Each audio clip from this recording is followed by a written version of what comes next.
তো সোশ্যাল মিডিয়ায় কিছু মানুষ আজকাল নিজের ধর্মকে সায়েন্টিফিক প্রমাণ করতে চাইছে। যখনই বিজ্ঞানীরা কোনো জিনিস আবিষ্কার করে তো তারা বলে যে তাদের ধর্মে সেটা আগে থেকেই বলা ছিল।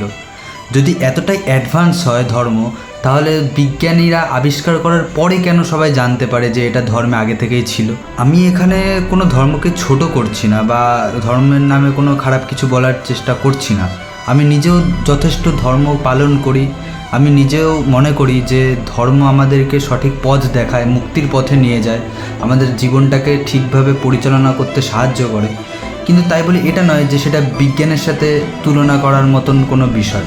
বিজ্ঞান সম্পূর্ণই আলাদা জিনিস আর ধর্ম আলাদা জিনিস। ডাইনোসর নামে কোনো জীব যে পৃথিবীতে আগে থাকতো সেটা কিন্তু কোনো ধর্মে বলা নেই, আর কোনো ধর্মগ্রন্থ এই বিষয়ে সেরকম কিছু লেখাই নেই কোনো। এখানে পৃথিবীতে 10,000-এরও বেশি ধর্ম রয়েছে, কিন্তু কোনো ধর্মতে ডাইনোসরের বিষয়ে কিছু বলা নেই। কিন্তু আমরা জানি যে ডাইনোসর আগে ছিল, বিজ্ঞানীরা সেটা আবিষ্কার করেছে, বলেছে। কার্বন ডেটিংয়ের মতন আরও এরকম অনেক পদ্ধতিতে এর প্রমাণ পাওয়া গেছে, ফসিলস পাওয়া গেছে। এরকমভাবে আমরা জানতে পারি যে ডাইনোসর ছিল, কিন্তু কোনো ধর্মে এটা বলা নেই।